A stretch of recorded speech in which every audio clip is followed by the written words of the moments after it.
Hello, everyone. Good evening. My name is Chukwebuka, and today I'll be taking you on OOP concepts in DATS. Okay, and we're going to be looking at imports, classes, and inheritance. Okay, give me some time to share my screen.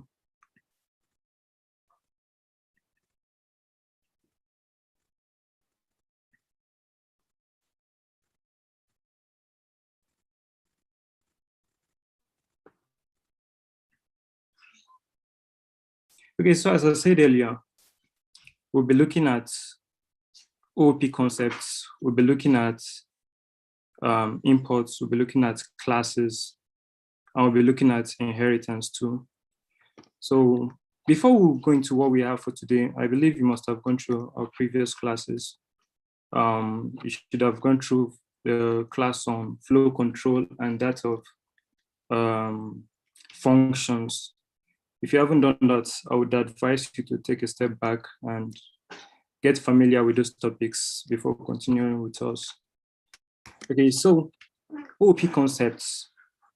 These are the various concepts which we are going to be looking at. We're going to be looking at classes, inheritance, objects, interfaces, abstract classes. But today we'll just be looking at the first stream, which is classes, objects, and inheritance. All right, so let's go into what we have for today.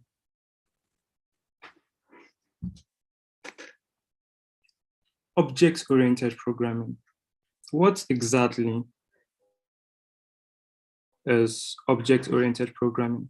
Well, object-oriented programming, according to my slide here, is a programming paradigm that relies on the concepts of classes and objects. It allows you to structure your code in such a way that your code is broken down into simple, reusable modules called classes. Okay, from this, and when I say programming paradigm, I'm just talking about a way of coding, a pattern of coding.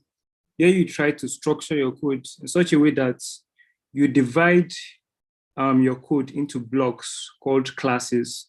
So let's say you have a very broad software which you are building. You can decide to separate, let's say, the registration parts into a class. You can decide to separate another functionality into different classes. So let's go on with time, you will see what I'm talking about. Object-oriented programming provides a way to represent real-life entities using code, allowing your code to be well-structured and easy to relate to. More on that in a bit. In real life, we tend to categorize animals and things into categories. Yeah, for example, if you see, let's say if you see a dog now, a dog has, there are certain properties, there are certain features you can identify in a dog, which when you see those particular features, you can say, yeah, this object is a dog. I think you get what I'm saying. When, okay, let's say, if you see an object that has a tail, that has a snout, subconsciously, your brain has already defined what a dog should look like. Now, it has already classified what a dog will look like into some specific set of features. You understand? So any object that you see that has this set of features, you can say, okay, yeah, that object is a dog. So let's go into classes proper. Now, take note of my explanation. I'm saying we tend to classify things, animals or things or objects into classes. If you see a cup, there are certain features that you will see in that cup that will, okay, make you to create a class mentally. That class will have certain properties that once you recognize that properties, you say, okay, yeah, this object belongs to this class, which is the class cup. Okay, let's go further. I believe as we go on, you'll get to understand things clearer. All right, I made an illustration here using a bicycle, okay? You can easily identify an object, okay, as bicycle by recognizing the various properties which your brain has defined as properties belonging to a bicycle. So we can say that in your brain has created a class that contains certain properties that once you recognize those properties, you can say, okay, this object is a bicycle. For example, if you see an object having two wheels, having a pedal, having a seat, now your brain will run these properties against the class it has created in your mind, having this property. So with this, just by recognizing these properties, your brain can tell that, okay, this is a bicycle. All right. So, okay, I also pointed out here, but notice that some properties such as color, brand name, numbers of gears can vary from bicycle to bicycle. But I will get back to that in a bit. Let's proceed. So that brings us to the definition of classes. What are classes exactly in that? All right, so a class is an abstract blueprint used to create more specific concrete objects. Okay, as I said earlier, a class simply is just a set of properties, a set of attributes that is given to a particular object. Now, the class itself is not an object, but it defines certain properties which objects created from it will have. Now, apart from properties, a class can also define various methods which objects created from it will have. So methods are basically action. Like for a bicycle now, the various methods we can have for a bicycle are, let's say, the action brake, or let's say the action change gear. All these are various actions which a bicycle can perform. So we regard them as methods of the bicycle class. Then apart from the methods, we have the properties, which are the physical features which you can see. Okay, you can see the pedal, you can see the seat, you can see it has two wheels. So these are the physical properties. So if you don't pick out anything from the class today, you should pick out that classes contains or define properties and methods of an object. All right, let's move forward. Okay, now from our previous bicycle illustration, these are various properties that you can have. Okay, for a bicycle, you can have these properties, number of tires. Now you observe something. I wrote the numbers of tires in capital letters. I wrote has pedal in capital letters. Now, normally in the Dart programming language, okay, and I'm sure you have learned how to create variables in that. So you can see I assigned data types to them. Number of tires is type int, has pedal is type bool. So as I was saying previously, I wrote these variables in capital letter because they are constant. Now, we know that every bicycle has two tires. Yeah, every bicycle has two tires. That's why it's called a bicycle anyways. So that's why I wrote this number of tires. So we're going to define this number of tires as a constant and give it 2. Generally in the Dart programming language, you define constants, you write constant variables in capital letter. So that's for number of tires, and has pedal. Has pedal is just a variable trying to confirm, okay, does a bicycle have a pedal or not? Okay, it's just an example anyways. Then we have other properties like color. Now you can say I didn't write color in capital letter because color can vary from bicycle to bicycle, right? We have brand name, we have model, we have number of gears. So all these are the various properties you can get on a bicycle. Then apart from the properties we can get, we can also look at various methods. I remember when I talked about methods, I told you methods are the various actions which the bicycle can perform. Here you can see I have brake, change gear. These are just examples. Okay, ring bell, ride. So these are the various things which the bicycle can perform. So we regard them as the methods of the bicycle. So enough of the theory. Let us try to represent the bicycle with code.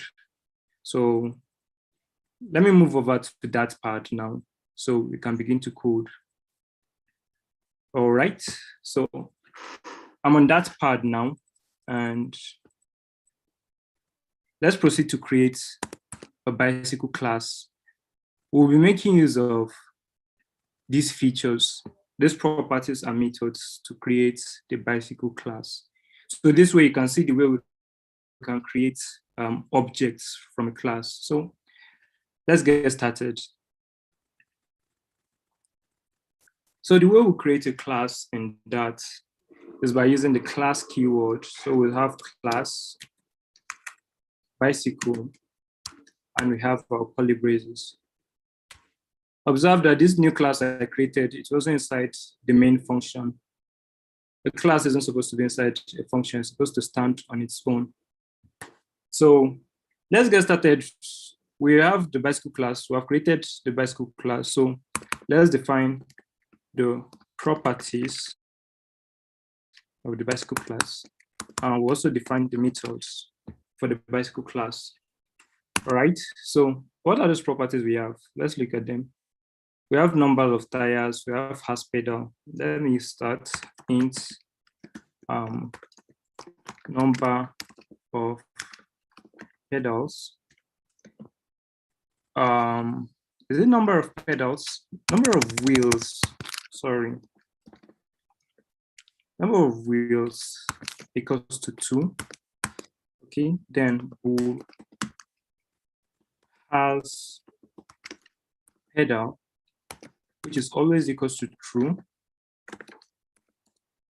Right, let's see other properties we have. We're going to represent all of them with code. We have color, brand, model. So let's say color, brand, model. Okay, what else? And I think int number of gears. All right. So now, okay, as you can see here, let's address the various issues that we have from creating the properties. Now, as you can see, this first number of wheels I wrote is underlined, and if I hover over it, or from here on line 7, you can see the error. Name non-constant identifier using a lowercase. Now, what I was trying to tell you is that anytime whenever you're creating a non-constant identifier, it has to be in lowercase. But in this case, this number of wheels, we want it to be a constant. So to make it a constant, we use the const keyword. So we come in front and give it const. And this one also come in front and give it const. And it brings up another error for the both of them. Wow. So let's look at the error we're having on our error pane here. It says only static fields can be declared as constants. Only static fields can be declared as constant. So that brings us to another concept we should have in mind: static fields. Now, I think I've seen this question in the workspace previously. Someone was asking what's the function of static. So listen, I'll try to make it as simple as possible here. Now, a variable like number of wheels is the same no matter the type of bicycle. You know, there are different brands, there are different models of bicycle, but the number of wheels is always 2. So when you have a variable that applies to any type of object created from the class, you name that variable static. So we have static in front here, and we have static in front here. And that way we no longer have our errors. So we have a static constant integer variable, number of wheels 2. And we have a static constant Boolean variable, has pedal, which is always true. All right, so we've addressed the first 2 issues. Let's proceed. Okay, now we have color. Now, this color is one of the classes that we get from Flutter. So in order to use this color, we have to import something, but I'll leave that for later. For now, let's just name color string. Okay, so at this point, we have created the various properties properties which the bicycle have. All right, let me call this static fields, and this non-static fields. By the way, as we go on, you can drop your questions if you have any. I'll be reviewing them from time to time in order to see your questions, and I'll try to answer them as we go on. The basic. All right. So, okay, no questions yet. Let's go on. All right, back to that part. Now we're finished defining our properties, both static fields and non-static fields. So let's proceed to methods. Remember what I told you about methods? Methods are the actions, the things which the bicycle can perform. So let's proceed. These are the methods we have. We have brake, change gear. So let me define now. These methods I'm talking about are simply functions. They are simply functions that are contained within the class. Now that is why I asked you that. I told you to watch the previous videos on methods or functions, so you have an idea of what we're talking about here. So we're ready now to define functions. So we have brake, change gear. Let's say change gear.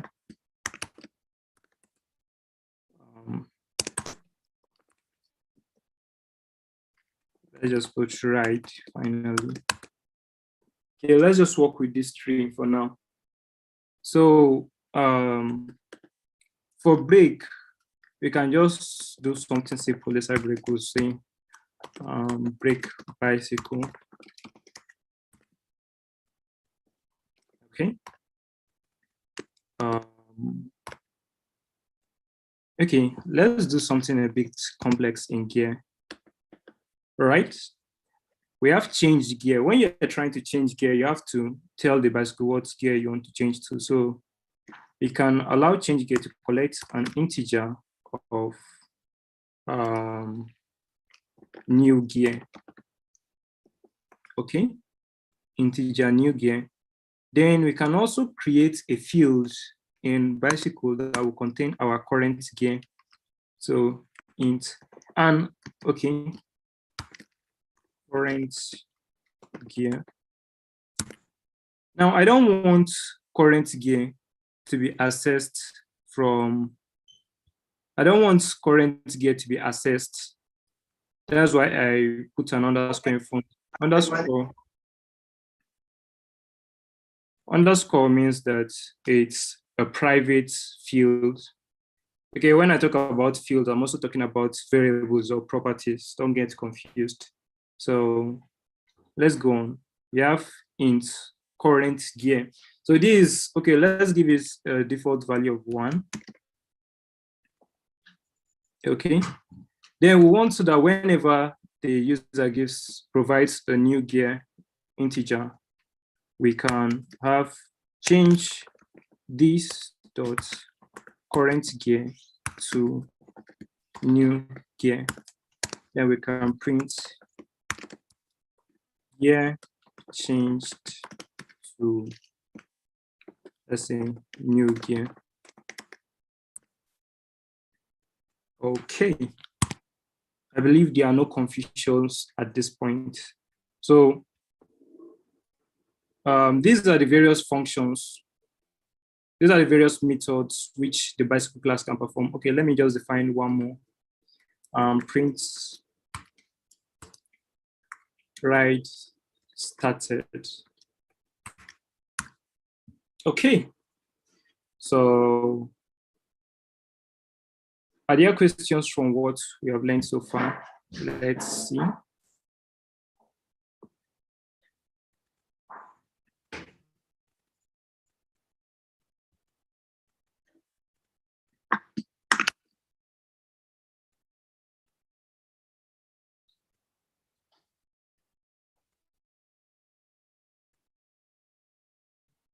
Okay, apparently no questions. Okay, let's go. All right. So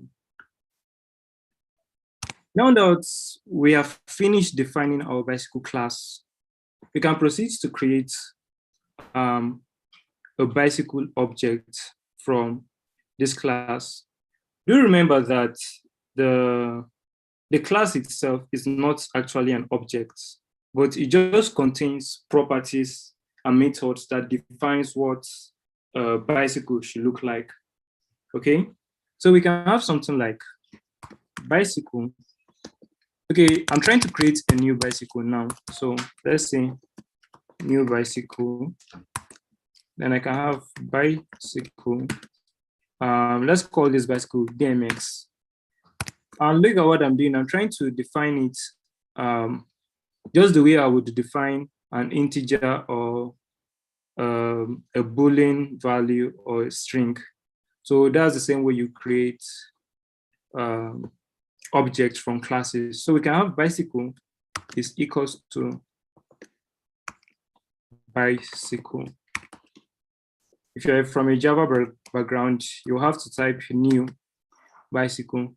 But in that, we no longer make use of the new keyword. So we just have BMX. Bicycle BMX is equals to a new bicycle. Okay, let's go back to our slide and see if we're on point. Okay, class instantiation. Okay, the third aim here talks about class instantiation. Class instantiation just has to do with creating an object from your class, which is what we're doing now. Okay, so let's continue. Now that we've created a variable called BMX, we can be able to manipulate variable BMX using any of the methods provided by the bicycle class. So, for example, if we want to change the gear of bicycle BMX, we can just come and say BMX dot change gear and change it to gear 2. All right. And if we run this code now,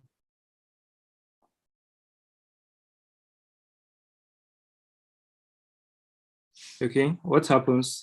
It makes use of the change gear. It makes use of the change gear method. It takes in the new gear. It assigns the new gear to current gear, and it prints gear change to 2. All right, so that's the way we make use of, we assess the various methods provided by a class. Now, okay, I can decide to create methods that we can use to define all these variables. Like now you can see that we have string color. If we try to print, let me show you what I mean. If I try to print BMX dot color,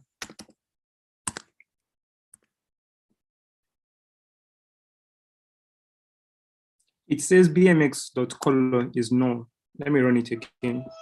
So it removes the change gear. All right, so it says BMX dot color is null. This is because when we created BMX variable here, we did it assign, we did it initialize all these values. We are supposed to give values to colors, brands, model, number of gears, and all that. So for us to be able to assign values to all these fields, we'll make use of what is called a constructor. Let's go back to the slides.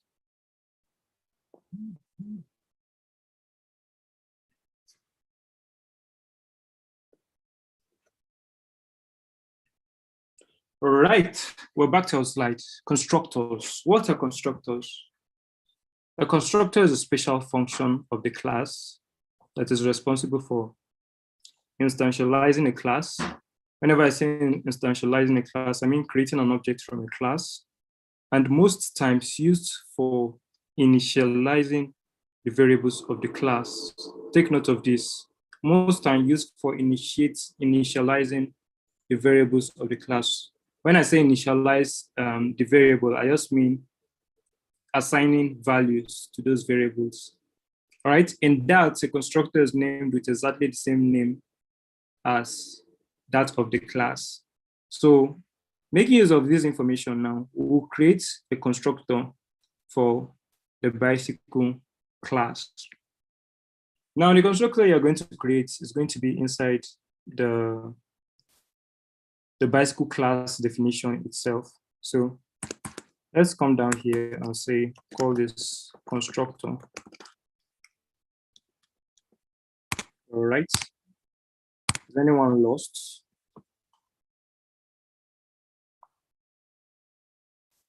Oh, I think someone's confused with static fields.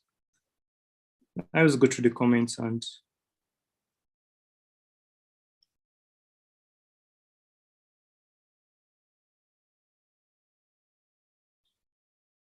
okay. Brief recap on class creation. Okay, let's go back to this. I'll just give a brief summary, not to take much of our time. So when creating a class, I told you a class contains the properties that is going to define whatever object is created from that class. So in this case, these are the various properties that we have in bicycle. Then apart from the properties, the class definition also contains methods, which are the various things which objects created from that class can do. All right, are you with me? Now, those properties are defined in the form of variables. Like now you can see I have string color, string brand name, okay, string brand, string model, int number of gears. So these are the various properties that exist in the bicycle class. Okay, then these are the various methods that exist. I told you earlier on, they are just functions, each of them performing different tasks. I told you that you can access functions by just writing the name of the object. In this case, BMX is the new bicycle which we have created. So we can just have BMX dot. Then we now call any of the methods. We can call break, or we can call any of the methods which we want to call. Okay.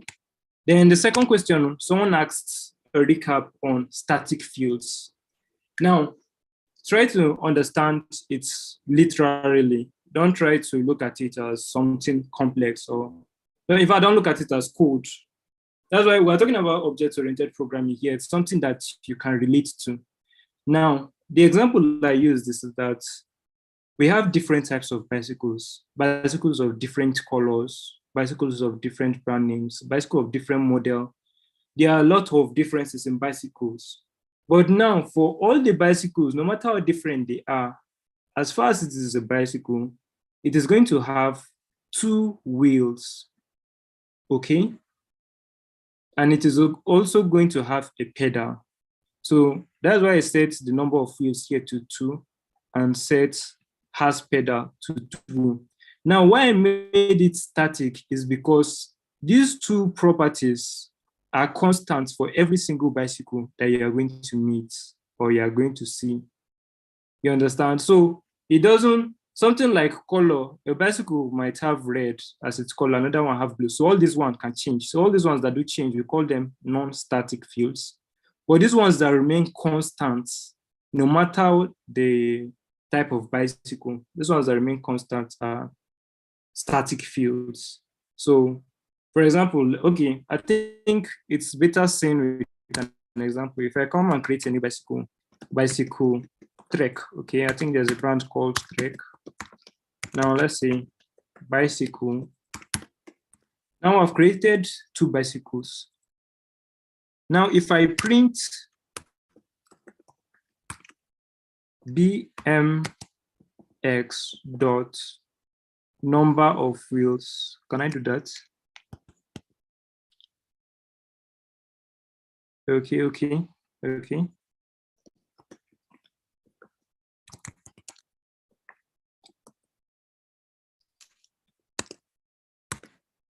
Okay, now look at what makes the field static. For these ones, whenever we are doing, like when we created BMX, when we created Trek, these values are constant. Now, if we want to create, remember, if we want to change, let's say we want to change the color of, if we want, okay, let's say if we want to call one of these methods, like let's say we want to call change gear, normally we would do something like BMX dot change, is it change gear? Yeah, change gear. Then we'll give it the value we want to change it to. Now, for this one, you see that we had to specify the particular object which we want to change its gear for. But in the case of assessing the number of wheels here, we don't have to come and start writing BMX dot number of wheels.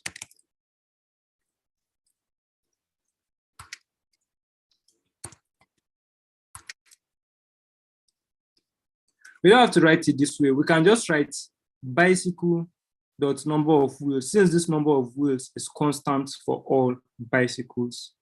So I think we're going to treat more of on static fields in our next class, because this object-oriented programming in that is divided into classes. So we'll treat more of it later on. All right, let's proceed. Where did I stop? Okay, I was talking about constructors. Let's look if there's one more question. Okay, static fields. I believe it should be clear now. Okay. All right, so at this point, I told you that if we try to print the color of the BMX object we created, you will get null. If you try to print brand, you get null because we haven't assigned these values to the object. But I told you we can assign or we can initialize all these fields using a constructor. We looked at the definition of constructor and we saw that constructors are just a function that has exactly the same name as the class. So in this case, to create a constructor, we'll just come here and write bicycle. Now, how we normally do it in that, this might look different, especially for those of us from Java background. How we reference all these values is by creating using named parameters. So we write this dot color, this dot brand, this dot model, and this dot number of gears. All right, with this, we are finished creating, what do we call it? We are finished creating a constructor for the bicycle class. Now, someone might ask me, why didn't I write this dot current gear? Now, as you can see, as I wrote this dot current gear, our dat links are underlined it because we made current gear private. So current gear is not accessible from outside this class. So we'll remove this and just leave it at this point. So this is our constructor. Now, by defining this constructor, now we can easily initialize the values of this object. We can have, okay, let's say color is red. Okay, are you with me? Brand.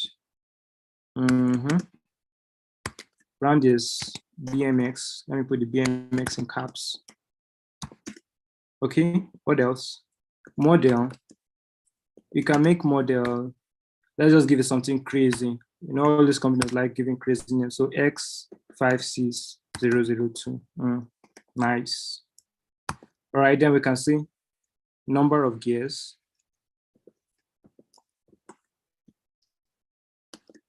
Number of gears 4. All right, with this, we're finished defining the first object. So now if we print, let's comment this out for now. Oh. So now if we print bmx dot color and we run,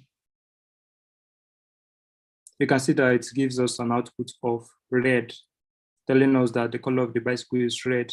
Now we can access all these values since we have initialized them using the constructor. So in the same way, we can decide to assign different properties for this guy. So we can have, okay, color blue, brand, track, model, something funny again, T00 minus 2. Right, numbers of gears, number of gears. Let's say this one has 2 gears. All right, so we'll print bmx.color, and let's also print trek.color. So when we run this, you can see that the first print statement saying requesting for bmx.color is red, and trek.color is blue. So that's where we have our values.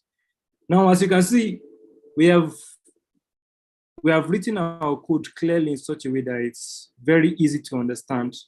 By making use of classes, we can structure our code in such a way that related codes are grouped together. Like, as I'm writing this code now, you see that any code that's related to bicycle is within this bicycle class. You can see, so that takes us to our first definition that was telling us that OOP helps us to structure in our code in such a way that similar functionalities are grouped together. Okay, so that's that about constructors. We'll be moving to imports. All right, let's see if we have any more questions.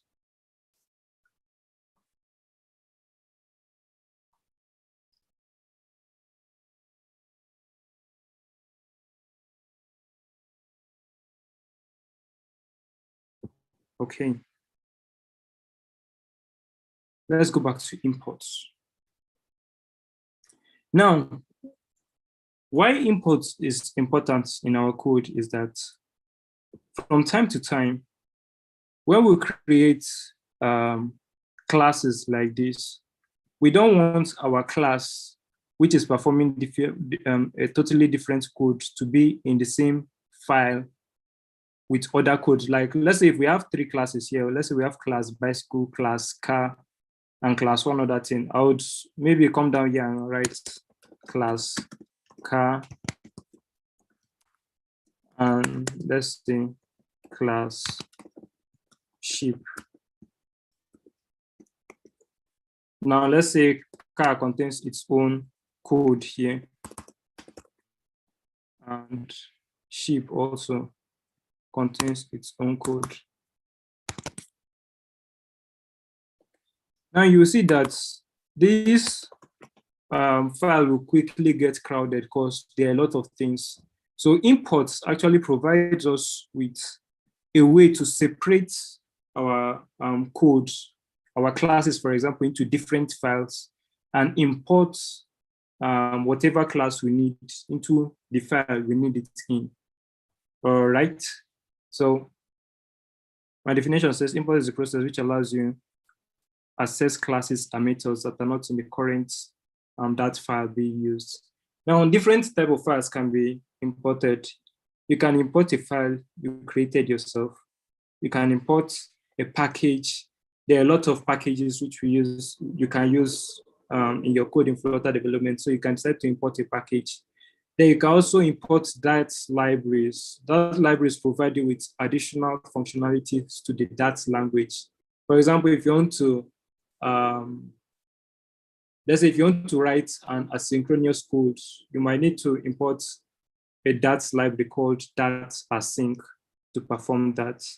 So, okay. these are the various ways we can import. I think it's better we'll practicalize it. Let me move over to Android Studio so we can get to practice imports.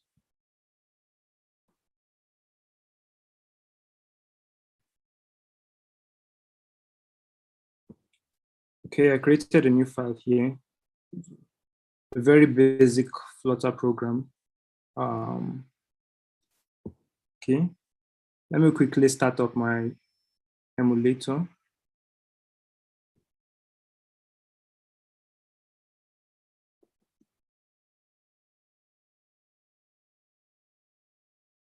So let's clear all this code. So we have a blank slate to start with. So let's go.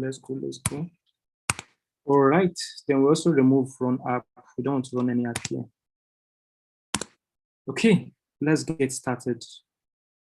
Now I'm going to transfer most of those codes to this place and separate them into different files and perform imports so we can see how we can divide our code into different files. So in Flutter, most of the code you're going to be writing is going to be in the lib folder. Your lib folder contains main.dat, which contains your main function, which is the function that is going to run first whenever you run Flutter code. So let me proceed to create a folder. There we'll be storing our classes. So I can call it, let's say, data model, or let's just call it classes. Okay.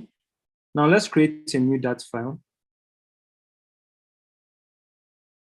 And we'll call that file bicycle. Okay. So I don't know, can you see my screen clearly? Or let me increase my font size a bit so we can follow along. Let's say 15. Okay, so I believe you can see my screen clearly. Let me limit the screen. All right, let's go. So I'll bring in most of those our code from that pad. Let me bring the bicycle class now. So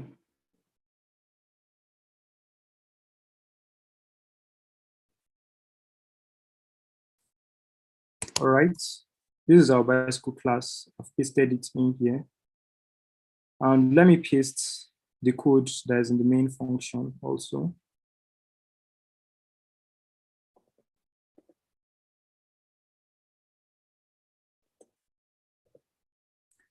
Okay, so we've brought in our code into Android Studio.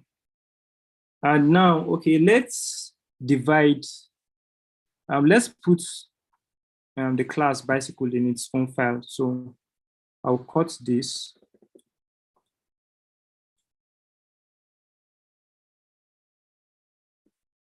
I'll cut this and come to our bicycle file and paste it in here.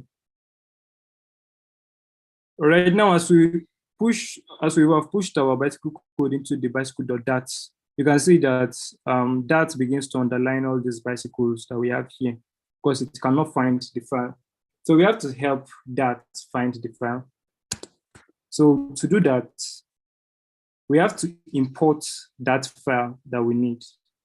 There are different ways of importing. We have the relative approach of importing files. So we can write import. We use import statements to import. Then we are going to import this file relative to the main.dat file. So as you can see, from this main.dat file, you have to enter classes before you'll be able to see bicycle.dat. So I'll come here and write classes, then bicycle.dat. And you can see that all the errors quickly disappear because it is now fetching these values from this place, from this new file that contains everything it needs.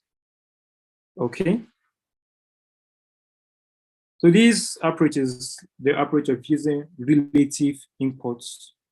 We can use another way called absolute imports. Absolute is that we import it relative to the project instead of relative to the main.dat file. So how we do it is that we write package, then we write the name of the app we're building. Here you can see the name of our app is Zuri Internship. So I write Zuri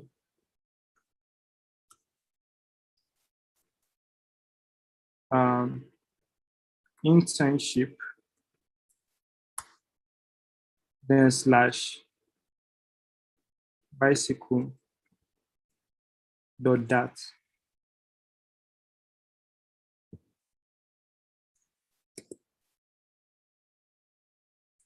Oh, okay. Now when we write, okay, package Zuri Internship, now our bicycle.dat, remember I told you the lib folder is the root of your Flutter project. You can see that bicycle.dat is inside the classes folder. So we have package Zuri Internship, then we're supposed to have classes, then slash bicycle.dat. So that is another way which we import in Flutter. So do you have any question on imports?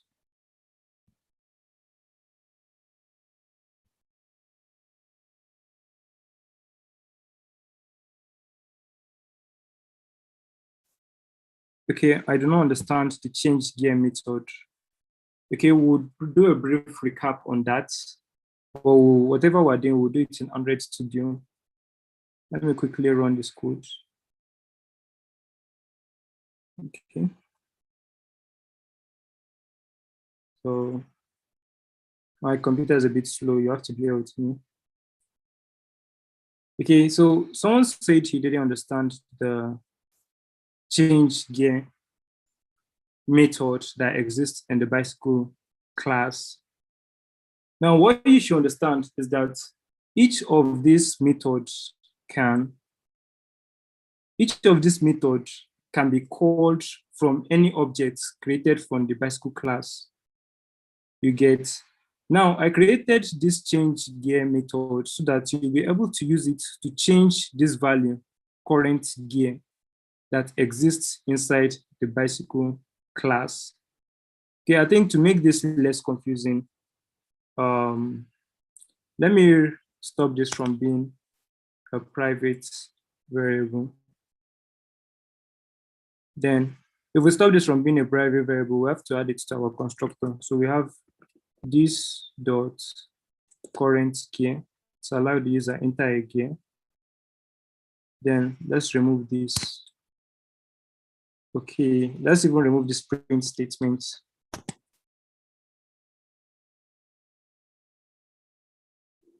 Okay. Going back to main.dat, we have created bicycle BMX, right? Let me clear the other bicycle to avoid confusion. Now, if you want to change the gear of this bicycle BMX, we can just come and say BMX dot and call that method that we can use to change the gear, change gear, and give it the gear we want to change it to. So we can say 3. Okay. Then we can now say, let us now print BMX dot current gear. So if we run this now, you can see it's now telling us that the current gear is 3. Remember, initially we defined current gear to be equals to 1. But as current gear is equals to 1, we used that function, change gear, to change the current gear to the new gear which we are giving to it. So the current gear becomes 3. So when we now try to print current gear, it gives us the value of 3. So I believe that's clear enough. So you can also, if you want, apart from using the constructor, you can create your own custom methods that you can use to modify the fields in the class. Okay, so that's one thing to note. Right, so let's go back to our slides and see.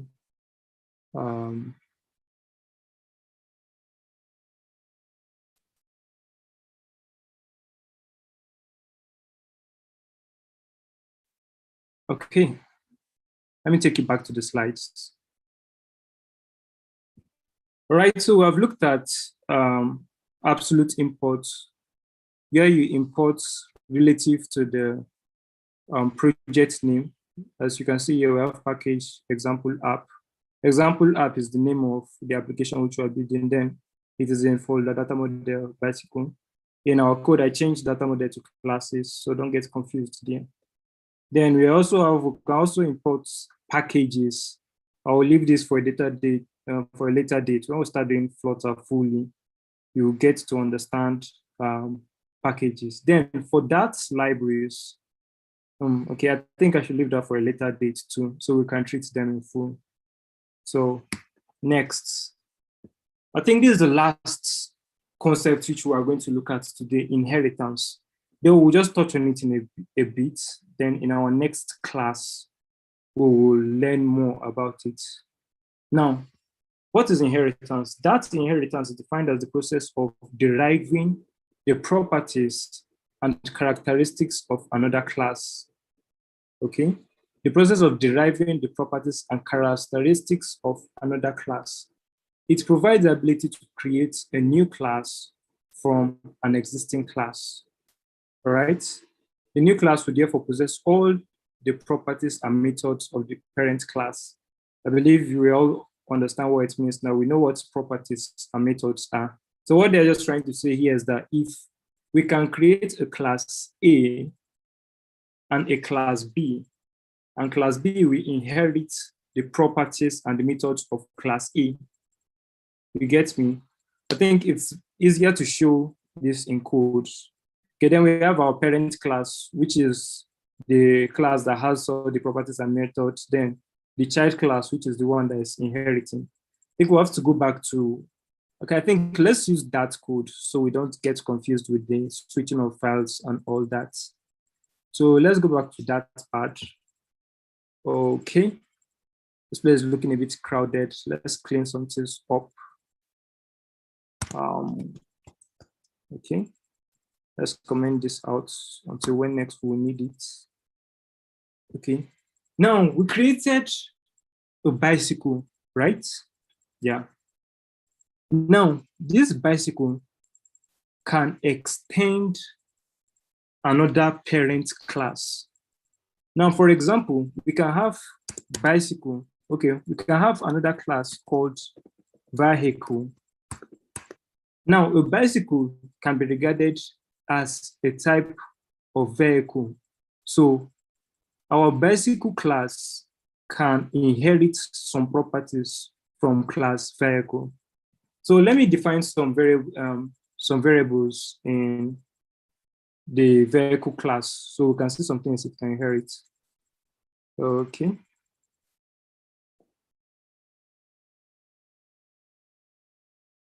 All right, let's take a look at these charts before we go to the code. Now, vehicle can have properties such as number of tires and color. Then it can have methods like ignition, brake, accelerate. Now, the bicycle class, which is this, can inherit all these properties, these numbers of tires, colors, it can inherit them. And it can also inherit all these methods, ignition, brake, that the vehicle class has. It can inherit them also. When I say inherit, I mean that it will have those properties in itself. You don't have to come and start writing code for them inside bicycle class again. Then also, apart from bicycle class, car class, we can create a class car that also extends, that also inherits properties from vehicle. So it inherits some properties from vehicle. Then it can also have additional properties apart from the ones it inherits. For example, as you can see this car here, it inherits numbers of tires and color properties. But as it is inheriting them, it also has its own property called has air condition. Such a bad choice of variable, but bear with me, I'm just trying to make a point. So if we are talking about, if I ask you the properties of the car class, now the properties you list to me are number of tires, color, and has AC. This is because the car class has inherited properties from the vehicle class. Then apart from that, it can also inherit methods, meaning that the car class now can have methods, ignition, brake, and accelerate. Then apart from this method it can also have its own additional methods like trafficate. Okay, cars have trafficator to show whether they want to go left or right, but some vehicles might not have trafficators, so we don't need the trafficate property on that vehicle, but the car class has trafficate. I believe you understand. So let's implement this with code to make things easier. I think I might have to clear, let me clear our bicycle class so we don't get confused with too many code. All right, so here we have, okay, let me remove this third one, sheep.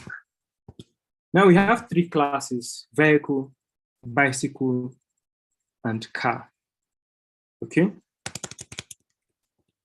Now let's give the class vehicle its properties. Now it has number of tires and column. So we can come here and write int number of tires and string column. Okay. So that's that. Then we can have our constructor. I believe we all know how to write our constructors now. Then we'll have these dot. Depends on the LMS for PHP. These dot numbers of tires and these dot column. Okay. Then for bicycle could also have int number of tires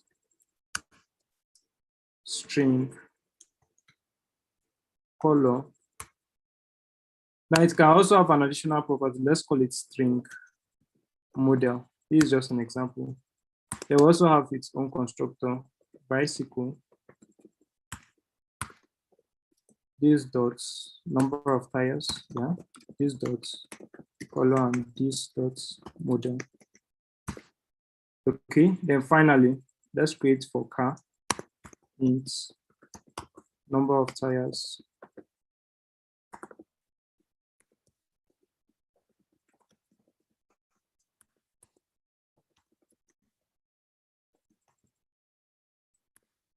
Will has AC. Then we can also create our car constructor. So as you can observe now, you can see that each of the constructors have exactly the same name with the name of the class. Okay, so this dot color and this dot has AC. All right, now we have three different classes: vehicle, bicycle, and car. Now vehicle, bicycle is a type of vehicle. Car is a type of vehicle. So each of them can inherit some properties from vehicle. Now to make bicycle inherit properties from vehicle, we'll come below and add extends vehicle. When we add extend vehicle now, it means that what that will put in mind is that a bicycle is a type of vehicle. It might be a bit confusing, but let me show you something now. If we create, let me uncomment this out. Okay. If I create a bicycle BMX now, and I ask that print BMX, I can decide to ask that is BMX a vehicle? Can you see this statement? So this way I'm introducing the is keyword. So since bicycle inherits properties from vehicle, we can regard bicycle as a type of vehicle. So if we ask that, is BMX a vehicle, let's run it and see what that will tell us. So that tells us true. Even though we defined BMX as a bicycle, but due to the fact that the bicycle class extends the vehicle class, so it also regards BMX as a vehicle. We'll still treat, in the next class, we're still going to treat abstract classes, and we're still going to look at this in details. So let me comment this out. Now, when you have, when bicycle extends vehicle, you need to assign all these number of tires, color that you have in your bicycle, you have to give them back to the vehicle class. How you do that is by doing this. After writing your constructor, before your semicolon, you add a column, all right, super. Super here is representing the parent class, which is vehicle in this case. So you can write super number of tires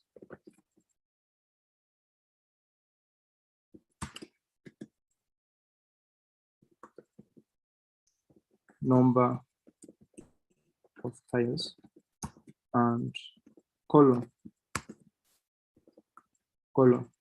So these are the two very properties that bicycle is inheriting from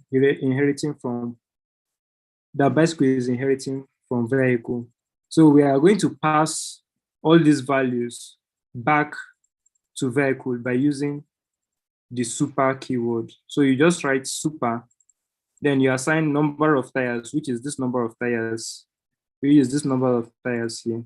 So you now assign the number of tires here into the number of tires in the super class. Then you also assign the color here into the color as in the parent class by writing color and color here. So this color here is referring to this color here, while this color here is referring to this one here. It might be confusing, but we're still going to come back to it in details while treating abstract classes. So in the same way, this one also can extend vehicle. You can also make this super number of tires and give it number of tires from the car class. Then we can also have color and give it the color from the car class. So this way, if we ask something wrong here, okay, extends, the keyword is extends, not extends to show inheritance. So if we ask, okay, let's create another object, car, Volvo, bad choice, car. If we ask that, is BMX a vehicle? And is Volvo a vehicle? Okay, a vehicle, not car.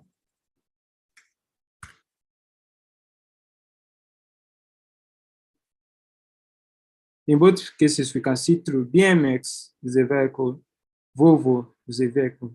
So that takes Volvo as a vehicle because the car class, which Volvo belongs to, extends vehicle, hence it is inheriting properties from vehicle. So in our next class, we're going to look at all this in details to avoid taking more time. I think my time is almost up. So in the next class,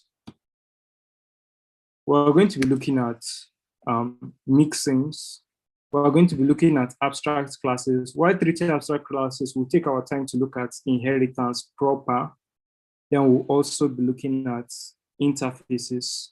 Hopefully, when we look at them at this point, you'll get a clearer understanding.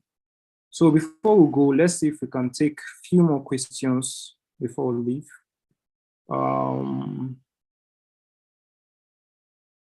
Okay, someone asks, what's the difference between absolute imports and I think she meant relative imports. So there is actually no difference between the both of them. Two of them perform exactly the same thing. So, but it is more advisable to use relative imports when doing your Flutter project, especially when you are importing your own files, like files you created yourself. But in the case where you are importing an external package or a Dart library, you have to use an absolute import. But in most cases, when importing your own files, like the bicycle class which I created, if I want to import it, most of the time I'll prefer to use the relative imports. So that's about today's class. I hope you enjoyed it. If you have questions, you can still leave them in the Slack channel. I'm sure there are a lot of mentors that are willing to provide clear answers to those questions. So that's it for today. See you guys.